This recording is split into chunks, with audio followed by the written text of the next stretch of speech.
Salut toi, tu te poses certainement la question, à quoi ça sert de venir sur les réseaux sociaux avec une entreprise? Je me suis posé exactement la même question il y a 4 ans, lorsque j'ai créé une entreprise de traiteur avec ma mère. Et là je me suis rendu compte que les réseaux sociaux étaient comme un bol rempli de papier. Comme tu peux le voir ici. Mais je t'expliquerai ça plus tard. Au début, je n'utilisais pas les réseaux sociaux. Car pour moi, ce n'était pas un lieu pour faire du business, mais plutôt un lieu pour parler de nos amis, nos hobbies ou notre famille. Après 3 mois sans clients, nous sommes quand même décidés à les utiliser. Et nous avons posté notre première photo de nos plats que nous réalisions. Et là, miracle, un premier client nous téléphonait.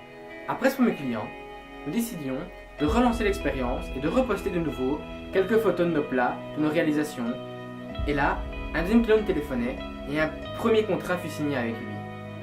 Vous vous dites peut-être, oui c'est beau, c'est pas la réalité, mais essayez, vous verrez. Chaque entreprise a ses propres caractéristiques. Tu fais partie de la mode, pose des photos de vêtements. Tu fais partie du monde de la construction, pose des photos de tes chantiers. Tu fais partie de l'Oreca, pose des photos de tes plats. Et essaye. Parlons maintenant de 5 avantages et 5 inconvénients sur les réseaux sociaux pour ton entreprise.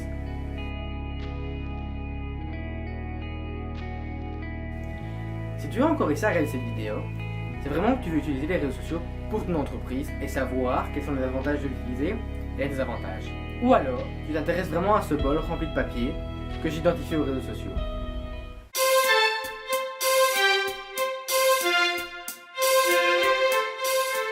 Commençons sans plus attendre à parler des avantages et des inconvénients.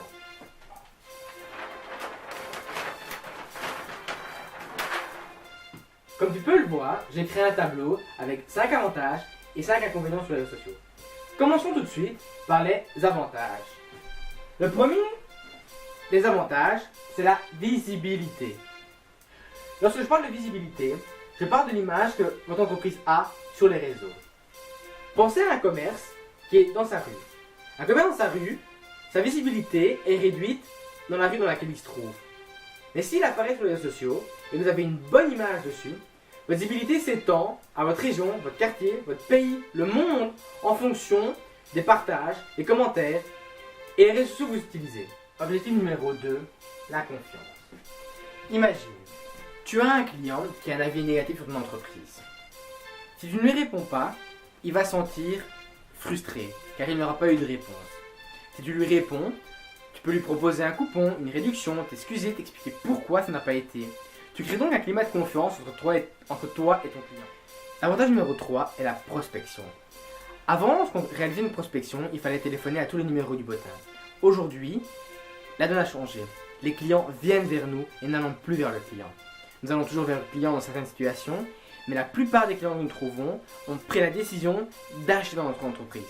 Le quatrième point est la relation. Sur les réseaux sociaux, on peut créer une relation totalement différente avec le client. Avant, la relation, c'était l'entreprise, le client, et le client devait s'adapter à l'entreprise. En 2016, le client est sur le même pied d'égalité que l'entreprise. Lorsque nous avons une discussion avec le client à travers les médias sociaux, nous parlons de manière informelle. Il n'y a plus toutes ces formalités que nous avions lorsque nous envoyons une lettre ou un recommandé. Nous parlons avec des smileys, de l'humour à travers ces messages. Et donc, l'avantage, c'est que le client se sent compris et se sent intégré dans l'entreprise à travers ces messages. Le cinquième avantage, et non des moindres, est la vente. Sur les réseaux sociaux, nous pouvons dès à présent vendre nos produits grâce à des landing pages qui renvoient soit directement sur notre site d'e-commerce, soit en vendant directement à travers cette page. Et cela est un point vraiment positif pour augmenter notre chiffre d'affaires. Parlons maintenant des désavantages des réseaux sociaux. Commençons par le temps. Le temps est une notion bien abstraite que beaucoup de gens disent qu'ils n'en ont pas assez. Et sur les réseaux sociaux, cette notion-là est d'autant plus vraie. Lorsque vous venez sur les réseaux sociaux, vous perdez énormément de temps à publier des choses sans stratégie. Tu perds beaucoup de temps avec peu de résultats.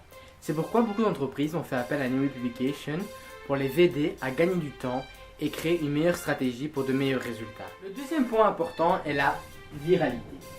Lorsque tu publies du contenu sur les réseaux sociaux, celui-ci peut être néfaste pour toi. Et si malheureusement des gens mal intentionnés le propagent, le partagent, le commentent, ceci peut très vite se propager dans le monde, dans ton pays, dans ta région. Et cela est vraiment mauvais pour ton image. Voilà des points négatifs. Cela rejoint le troisième point qui est le bad buzz. Pour vous expliquer le concept, prenons l'exemple d'une boulangerie en France qui un jour au matin a été filmée par un client avec un rat dans le comptoir. Le client a partagé cette vidéo sur les réseaux sociaux et elle s'est propagée sur le web très rapidement. Ceci est un bad buzz, une image négative de l'entreprise à travers les réseaux sociaux. Et si vous n'êtes pas présent sur les réseaux sociaux, cela peut très vite se propager et vous ne réglerez pas le problème et vous vous demanderez mais pourquoi j'ai perdu autant de clients en si peu de temps. Le quatrième point important est l'énergie. Lorsque tu es sur les réseaux sociaux, tu passes beaucoup de temps à créer du contenu, à essayer de publier, à parler avec ta communauté et malheureusement tu n'as aucun résultat car tu n'as pas défini une stratégie.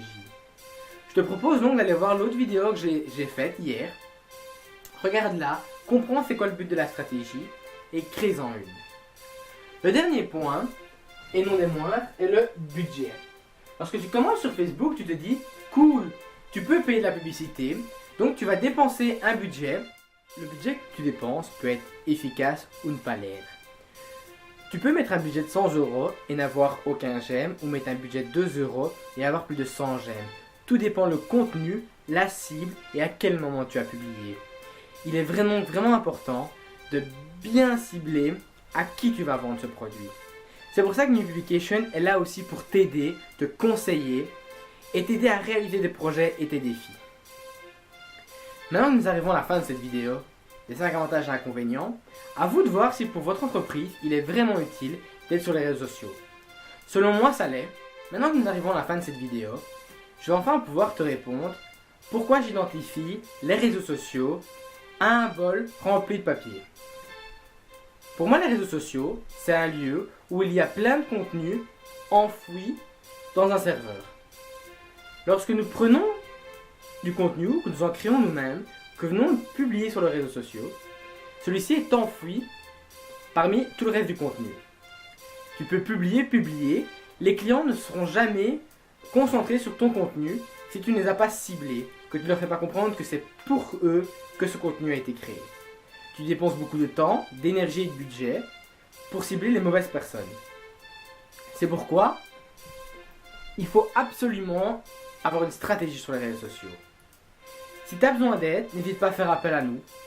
Et n'oublie pas une chose, tes défis sont mes défis.